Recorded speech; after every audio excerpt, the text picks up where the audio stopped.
तत्त गुरु माय लखाया। गुरु ने हमें भक्ति दी, हमने मांगा ही भक्ति था। भक्ति दान मोए दीजिए गुरुदेवन के देव, और कछु मांगू नहीं निस्दीन आपकी सेव।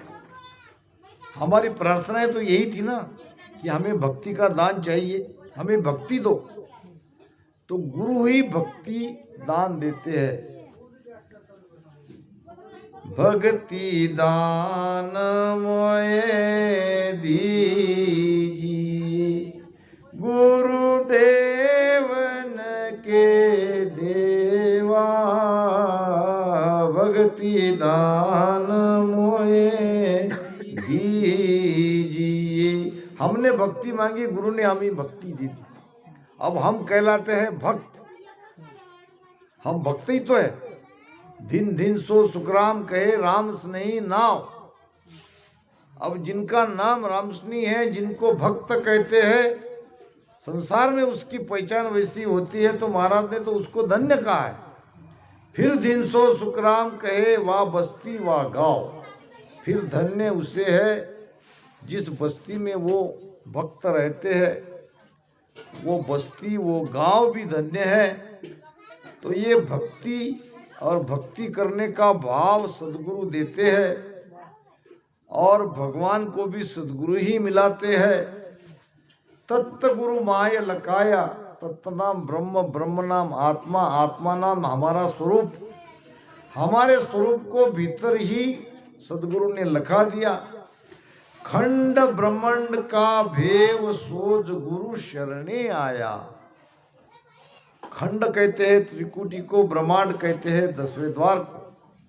एक खंड ब्रह्मांड का भेद पिंड में ही बताया। ये खंड भी पिंड में है और ब्रह्मांड भी पिंड में ही है। ये सब कुछ जो बाहर में अनंत ब्रह्मांडों में जो है वो सब भीतर है, ये सद्गुरु ने हमें बताया। खंड ब्रह्मांड का भेव सोज गुरु शरण आया। गुरु के शरण में जब हम आ जाते हैं तो हमको पिंड कहाँ है, हमको ब्रह्मांड कहाँ है, त्रिकुटी कहाँ है, दसवें द्वार कहाँ है, ये सब पता चलता है। अगर हम गुरु के शरण में नहीं जाते तो ये हमको कहाँ पता चलता।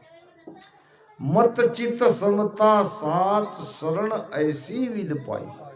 गुरु के शरण में जाके हमें क्या क्या मिला। एक तो हमारे मत परिवर्तित हो गए। ऐसा मत हमारा पहले नहीं था। हम तो एक संसारी के जैसे ही हमारे मत थे, हमारे विचार थे। रात दिन काम करो और सो जाओ,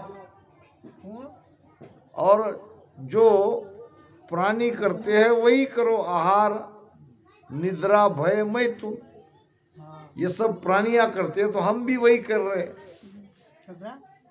तो हमारे मत में परिवर्तित कर दिया। हमको सच्चा रास्ता बताया, हमको सच्चा मार्ग बताया। मत चित्त समता साच, और चित्त में भक्ति जगी। चित्त में दो तरह की बात होती है। महाराज ने कहा है कि चित्त को भक्ति में लगाओ, चित्त को भजन में लगाओ। आपका मन ना भी लगे तो चित्त अगर लग गया तो मन अपने आप आ जाएगा, क्योंकि चित्त का और मन का बहुत नजदीक का रिश्ता है। चित्त है सागर, मन है लहरें। लहरें आती है जाती है, आती है जाती है, और सागर स्थिर है। यानी सागर पानी जो है वो चित्त है, और सागर की लहरें जो है मन है। तो मन की दौड़ कितनी भी क्यों ना आती जाती रहे, चित्त अगर भजन में लग गया तो मन भजन में लगेगा ही लगेगा। तो चित्त को भजन की भक्ति का भाव सदगुरु ने हमें बता दिया। महाराज ने कहा है कि वाल्मीकि सी बुद्ध चित्त परीक्षित सो कही। चित्त लगाना है तो परीक्षित के जैसा लगाओ। बुद्धि चाहिए तो वाल्मीकि की जैसी चाहिए। बुद्धि करती है निर्णय। वाल्मीकि पापी था, महापापी था, मगर महापापी की बुद्धि बहुत तल्लक थी। जब नारद जी के कहने पे वो अपने घर गया और अपने परिवार वालों को पूछा कि भाई मैं ये सब तुम्हारे लिए पाप कर रहा हूं, क्या पाप के भागीदार आप बनोगे? जब पत्नी ने, माता पिता ने, बच्चों ने ना कह दिया कि भाई तुम्हारा पाप तुम देखो, तुम्हारी जिम्मेदारी है हमको कमा के खिलाने की, हम तुम्हारे पाप में भागीदार क्यों बने? तो तुरंत उसकी बुद्धि ने निर्णय किया कि मैं जिनके लिए कह रहा हूं वो सब मेरे पाप के भागीदार नहीं है, तो मैं क्यों करूं? बुद्धि निर्णय करती है। और पापी, महापापी की बुद्धि ने निर्णय किया और वो पलट गया, वाल्या का वाल्मीकि हो गया, भजन में लग गया। ऐसा भजन किया, ऐसा भजन किया कि केवल शरीर में हड्डियां बची और ऊपर से वो मिट्टी का ढेकला बन गया। अंदर में केवल राम राम की ध्वनि चल रही थी। जब 12 वर्ष बाद नारद जी आए तब उन्होंने देखा कि वाल्मीकि भजन तो कर रहा है मगर दिख नहीं रहा है, तो मिट्टी को हटाया और केवल ढांचा को बाहर निकाला, जो राम राम राम राम राम राम की आवाज निकल रही थी। तो ये बुद्धि पलटने पर ऐसा होता है। तो बुद्धि चाहिए वाल्मीकि के जैसी, चित्त चाहिए परीक्षित के जैसा। हमारे चित्त में, परीक्षित की चित्त में बहुत बड़ा अंतर है। हमारे चित्त में ये बात छिपी है कि हम तो कर तो रहे, अभी क्या है, भजन करते करते करेंगे, अभी इतने जल्दी जल्दी मरने वाले हैं। हमारा चित्त ये कहता है कि भाई ठीक है कर रहे। वाह! और वो परीक्षित राजा का चित्त क्या कहता था कि तुम्हारे पास 7 ही दिन है, जो कुछ करना है तुमको 7 दिन में करना है। तो 7 दिन में भगवत कथा का सेवन उन्होंने किया और वहां भी नाम की महिमा हुई है भगवत कथा में भी। तो हमारे लिए भी ऐसा ही हमारे चित्त में ये बात आनी चाहिए। महाराज ने भी कहा है,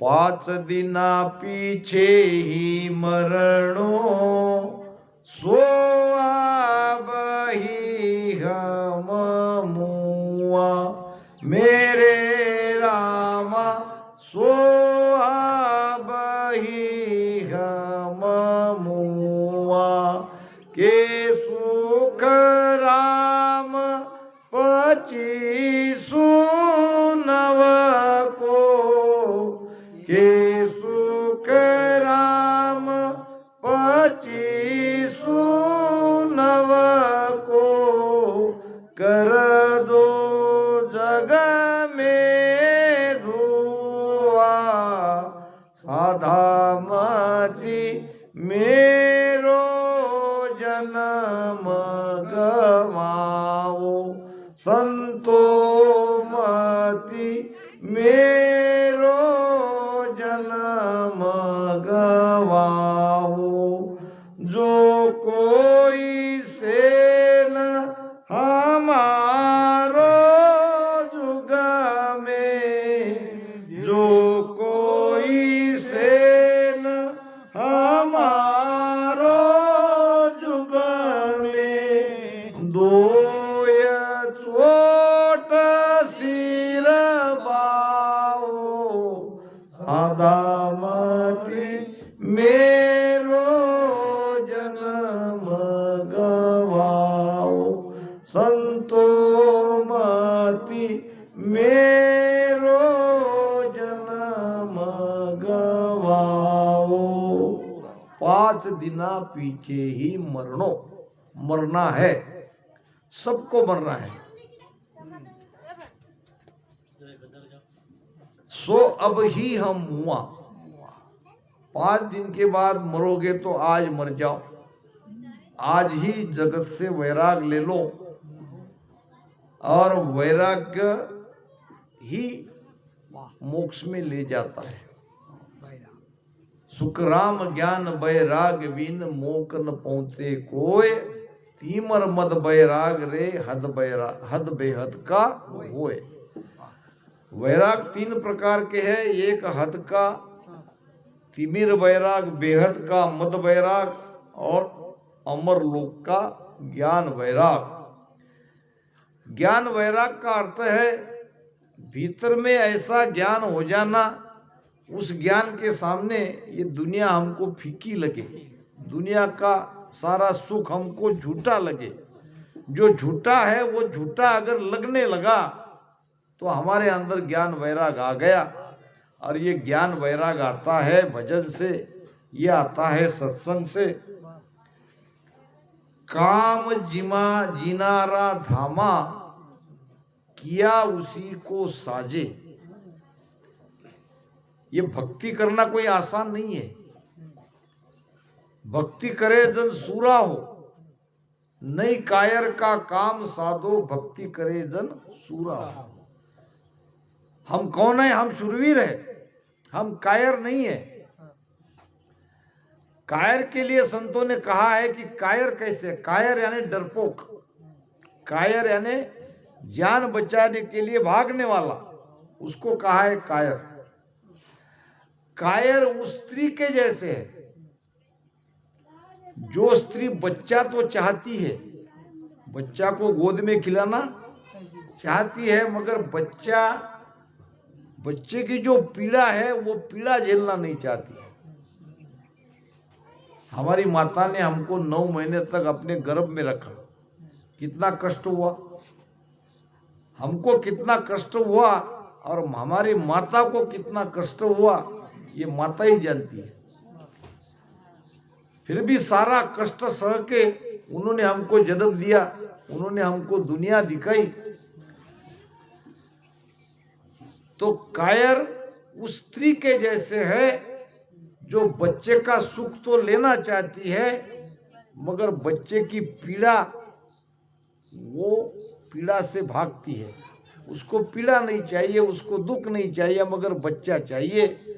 तो बच्चा वैसे नहीं होगा, बच्चा होगा तो उसके लिए पीड़ा सहनी पड़ेगी, तकलीफ उठानी पड़ेगी, और माताएं तकलीफ उठाती है।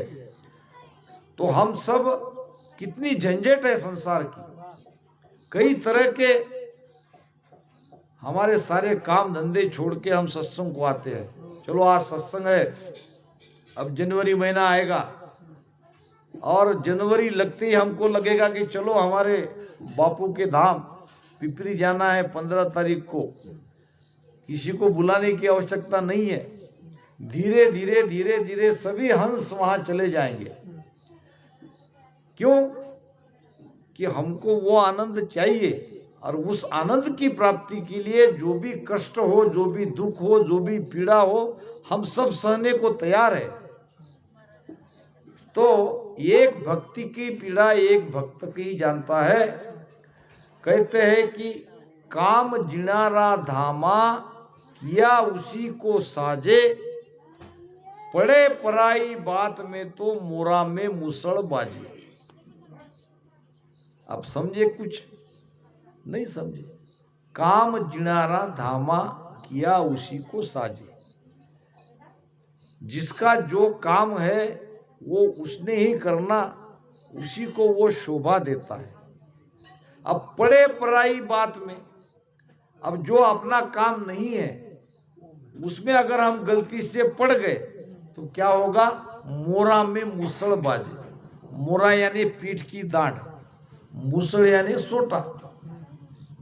कहते हैं कि एक शाहूकार के पास एक बढ़िया कुत्ता था, और कुत्ता बड़ा ईमानदार रहता है, कुत्ते ईमानदार ही रहते हैं। और उसके पास एक गधा भी था। एक कुत्ता और एक गधा दोनों उसने पाल रखे थे। अब दोनों अपनी अपनी चाकरी कर रहे थे। गधे का काम था बोझ ढोना और कुत्ते का काम था घर की रखवाली करना। दोनों अपनी अपनी मालिक की सेवा में लगे थे। एक दिन गलती से कुत्ते ने कुछ गलत किया होगा और वो मालिक ने देख लिया। अब कुत्ते की गलती देख के मालिक ने लाठी हाथ में ली और कुत्ते को पीटा, बहुत पीटा। अब गलती थोड़ी थी और मार ज्यादा खाई। अब कुत्ते ने, अब सहना तो पड़ेगा, मालिक मार रहा है, क्या करेगा बेचारा। अब फिर उस दिन उसने खाना भी नहीं खाया, चुपचाप ऐसे लेटा रहा और मालिक के बारे में सोचता रहा। बहुत छोटी सी गलती थी और मालिक ने मुझे बहुत पीटा। इतने दिन से मैं उसकी सेवा कर रहा हूँ, वो भी बिन पगारी सेवा करता है ना कुत्ता, और मेरी सेवा की तरफ उसने देखा नहीं, थोड़ी सी गलती को नजरअंदाज किया नहीं, बहुत पीटा और वो चुपचाप लेटा रहा। और रात हो गई, रात के 12 बज गए। 12 बजने के बाद एक चोर आया चुराने के लिए धन। तो कुत्ते को तो थोड़ी सी आहट लगी तो वो भौंकता है, मगर आज ये कुत्ता भौंक नहीं रहा था। अब इसको तो आहट लगी होगी चोर की। चोर नजदीक भी आया तो कुत्ता चुप। अब गधे ने कहा कुत्ते को, अरे तू भौंक, मालिक को जगा, ये व्यक्ति चोर है। कुत्ते ने कहा, मैं क्यों भौंकूं, मुझे आज बहुत पिटा है, आज मैं नहीं भौंकता, मेरी ड्यूटी नहीं करता मैं। गधा कहने लगा, अरे चोर है ये, चोर चुरा के चला जाएगा मालिक का धन, तू कुछ न कुछ कर। अरे भाई ज्यादा नहीं भौंकता तो थोड़ा सा तो भौंक। कुत्ते ने कहा, आज मैं ड्यूटी पे नहीं हूं, मैं छुट्टी पे हूं, मैं नहीं भौंकूंगा। फिर गधे ने चिल्लाना शुरू किया। अब गधा लगा भौंकने। अब 12 बजे के बाद शेठ जी को नींद आई थी, पहली मीठी मीठी नींद में गधे की आवाज सुन के उसकी नींद टूट गई। वो हो गया परेशान। उसने लाया इतना बड़ा डंडा, मुसल, और जाके गधे के पीठ में लगाया, उसको कहते हैं मोरा। अब गधा पीटा जा रहा था, बहुत जोर जोर से उसको पीट रहा था, इधर चोर चोरी करके निकल गया। अब सुबह पता चला सेठ को, तिजोरी जब देखी तो खाली थी। तो अब बात तो चली गई थी। तो कहने का मतलब कुत्ते का काम था, अगर कुत्ता ही करता तो ठीक था। कुत्ता अगर भौंकता तो क्या मालिक उसको पीटता? नहीं पीटता, मालिक जाग जाता। मगर कुत्ता भौंका नहीं तो उसके बदले में गधा भौंका, तो गधे को मार खाना पड़ा। पड़े पराई बात में तो मोरा में मुसल बाजे। तो ये भक्ति करना कोई साधारण बात नहीं है। ऊपर ऊपर लगता है कि इसमें क्या है, राम राम ही तो करना है, मगर राम राम जब बैठते हैं करने के लिए तो मन कितना छलता है, मन क्या क्या नहीं करता हमारे साथ, ये तो एक भगत ही जानता है, भक्ति करने वाला ही जानता है। काम क्रोध लोभ मन लालच पल पल आन सतावे, मेरे राम पल पल आन सतावे। जे मैं भजन भगवत का थापू, जे मैं भजन भगवत का थापू, तो दूणा होया होया आवे, माधो जी भगति गुण विद धारू, माधो जी भगति गुण विद धारू। ओ जुग सेंग फिरे मन आड़ो, ओ जुग सेंग फिरे मन आड़ो, किड़ किड़ को मैं मारू,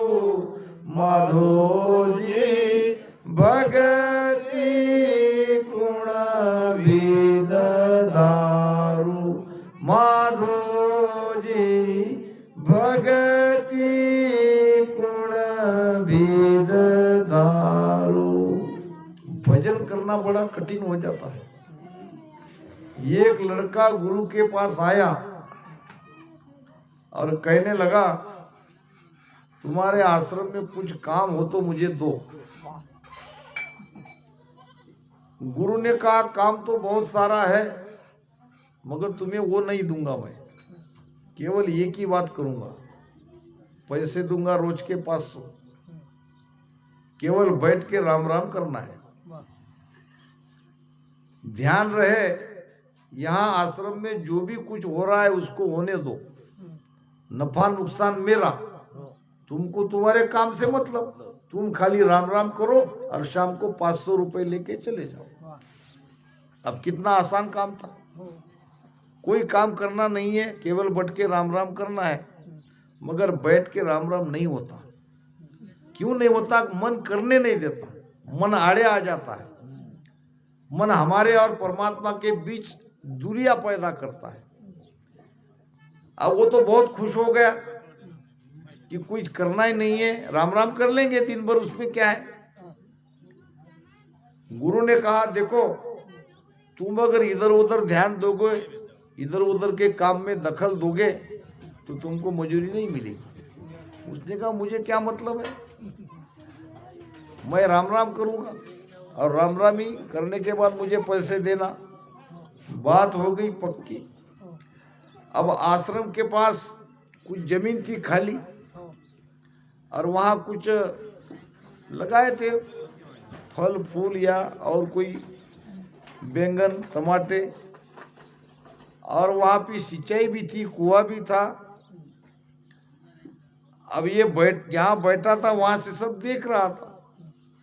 थोड़ी देर भजन किया, मन भजन में नहीं लग रहा, इधर उधर देखने लगा। घंटे 2 घंटे में उसको पता चला कि ये काम तो बहुत मुश्किल है, इसके बदले तो कोई काम कर लेता तो ठीक था, मगर ये राम राम करना तो बड़ा कठिन लग रहा है।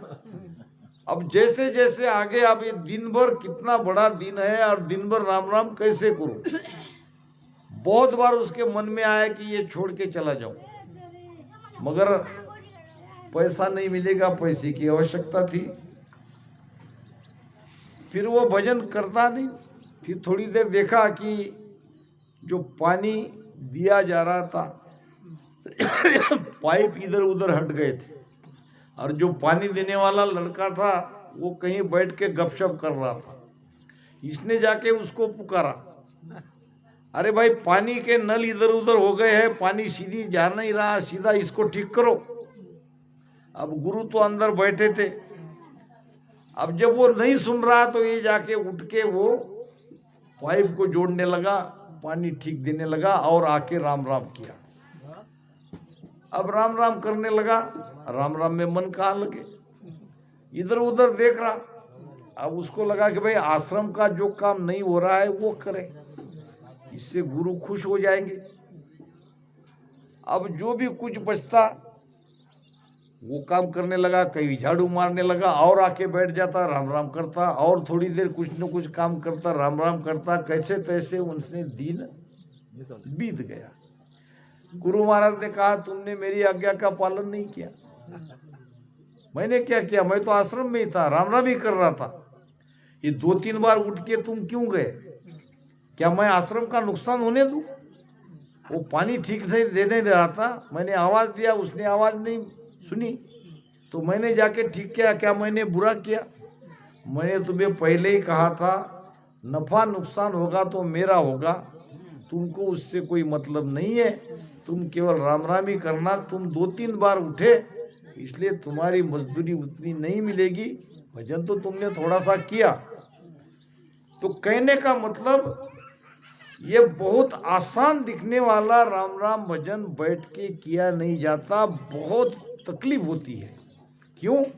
काम क्रोध लोभ मन लालच पल पल आन सतावे। मन के अंदर कामना है, मन के अंदर क्रोध है, मन लोभी है, मन लोभी मन लालची, ये सब मन ही तो है। तो ये जीवात्मा कह रही है परमात्मा को, माधो जी भक्ति कूण विद धारू। ये बड़ी आसान भक्ति है, बड़ा सीधा सीधा राम राम रटन करना है, मगर ये मुझसे नहीं हो रहा है। किस तरह से भजन करूं। वो जुग सेंग फिरे मन आड़ो, किण किण कुमै मारू। ये जगत भी भक्ति के आड़ा आता है और मन भी भक्ति के आड़ा आता है। मन को मारू कि जगत को मारू, मन को रोकू कि जगत को रोकू। काम क्रोध लोभ मन लालच पल पल आन सतावे, जे मैं भजन भगवत का थापू। थापू नाम भजन करता हूँ। जब मैं भजन करने बैठता हूँ तो ये विकार काम क्रोध लोभ मोह दुगने दुगने आते हैं, यानी डबल स्पीड से आते हैं। पहले तो उनकी स्पीड थोड़ी धीमी रहती है, अगर और कुछ नहीं करते हैं, बाकी और कुछ करते हैं काम राम राम नहीं करते हैं तो ये विकार आते हैं, मगर ये थोड़े धीमे आते हैं। भजन में बैठते ही उनके दुगनी ताकत से वो आते हैं। इसलिए ये जीवात्मा पुकारती है कि हे राम जी, ये भक्ति नहीं हो सकती। तो गुरु ने हमारे मत में परिवर्तन किया, हमारे चित्त में भक्ति का भाव जगाया और समता और साच। समता किसको कहते हैं? ब्रह्म ज्ञानी होने के बाद हमारे अंदर समभाव आता है। ब्रह्म ज्ञानी के लक्षण ही वही है। ब्रह्म ज्ञान में भरम न सासो मैते कदे न आवे। ब्रह्म ज्ञानी में मेरा तारा का भाव नहीं रहता। कह सुखराम नेक मन फिरिया, ब्रह्म ज्ञान नहीं कुआवे। तो यहाँ समता आ जाती है। विभिन्न जाति के विभिन्न विचारों के सब लोग इकट्ठे आते हैं तो हम उसको उतना ही प्रेम देते हैं, क्योंकि सबके अंदर हमके समभाव देखते हैं। सबको अब राम से नहीं समझते हैं, यहाँ जाति नहीं देखी जाती। तो ये गुरु के उपकार है। गुरु के शरण में जाने से हमें विश्वास भी आता है, हमें सच्चाई भी मिलती है और हम सत भी रहते हैं। सकल अंग सिर पाव, सिर से पाव तक 8 अंग 64 लक्षण हमारे सारे सुधर जाते हैं। सारे अंग से यह भक्ति होती है। कैसे होती है देख लो। आप राम राम रटन कर रहे हो, जिब्या से कर रहे हो, तो जीभ राम राम रटन करने में लग गई। फिर क्या हो? कान सुन रहे हैं ये राम राम, तो कान भी भजन में लग गए। आंखें आपने बंद कर ली, यानी बाहर से संपर्क टूट गया, यानी ये सब इंद्रियां भीतर का आनंद लेने लगी, राम नाम के साथ ये लग गई। तो धीरे धीरे ये सब सुधर जाएंगे। आँख का जो कर्म किया है वो गुरु के दर्शन से दूर होता है। कान से जो हमने कर्म किया है, कान का कर्म कौन सा है? दूसरे की निंदा सुनना, ये कान का कर्म है। कान का कर्म गुरु के वचन गुरुवाणी सुनने से कटते हैं। जिब्या के जो कर्म है, जिसको हम गाली गलौज करते हैं, कटु बोलते हैं, ये जीभ के किया हुआ कर्म है। ये राम राम रटन करने से ये कर्म कटते हैं। हाथ से जो कर्म हमने किया, हाथ से भी कर्म होते हैं, वो गुरु की सेवा करने से कटते हैं। पैर के कर्म, पैदल आप गुरुधाम में जाते हो तो पैर से किए हुए कर्म कट जाते हैं। तो सकल अंग सिर पांव, ये भक्ति सारे अंग से होती है। ये मत समझो कि हम केवल जीभ से ही राम राम कर रहे हैं। सारे अंग से ये भक्ति हो रही है और ये गुरु के उपकार है। सकल अंग सिर पाव भक्ति गुरुदेव पठाई। गुरुदेव ने हमें ऐसी भक्ति दी कि हमारे सारे अंग भक्ति में लग गए। सिर से पाव तक हम भक्ति करने लगे। ऐसो कर उपकार शिष्य को प्रकट कियो। ये प्रकट उपकार गुरुदेव को शिष्य के ऊपर है, ये दिखाई देते हैं। कुछ उपकार गुप्त है तो कुछ उपकार प्रकट है। कौन से प्रकट उपकार गुरु के दिखाई दिए? ऐसे गुप्त उपकार तो कई है। प्रकट उपकार देखो क्या है। जन सुखिया गुरुदेव राज नवखंड सिर दियो। ये नवखंड सृष्टि के ऊपर का राज, जिसको हम अमरलोक कहते हैं, वो राज हमको दे दिया। कि जाओ बेटा वहां जाके तुम राज करो, आनंद ही आनंद लो। अब जब खंड ब्रह्मांड खंड और ब्रह्मांड से हम बाहर जाएंगे तो अमर लोक में स्थिर राज करेंगे। और इस प्रकार